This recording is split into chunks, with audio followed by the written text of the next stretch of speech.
When you're trying to figure out which pet insurance is offering the best coverage for the best policy, there are some aspects of pet ownership that you need to consider and evaluate. While you want to get the best deal possible, you also want to be sure that if you ever need to make a claim, you are well protected and covered. One of the questions you need to ask yourself when figuring out which pet insurance is right for your needs is how much medical treatment would you consider appropriate for your pet? We all have varying degrees of what we believe is best, and being able to figure out where we stand on some of these issues can really help find the right coverage options. It wasn't all that long ago that euthanasia was the most common option when a pet's liver failed or its kidneys gave out.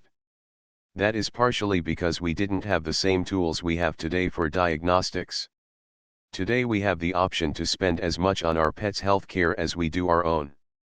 With MRI machines, life support, and dialysis, our pets are living longer and healthier thanks to earlier diagnosis. Of course, this type of medical care is not cheap. Being covered well for diagnostic testing is vital. After all, the vet needs to be sure what is wrong before a prognosis is made. Traditionally, we also have had few options when it comes to how we treat many of our pets' health issues.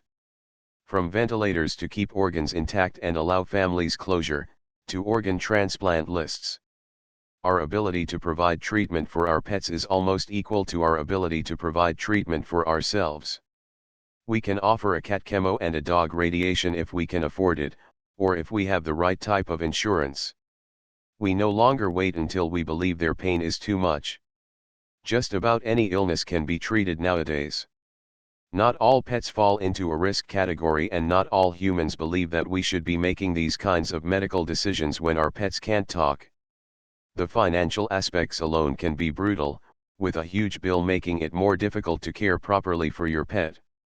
There is nothing more frustrating than wanting to treat your pet but not being able to afford the appropriate treatment or get a loan to cover it.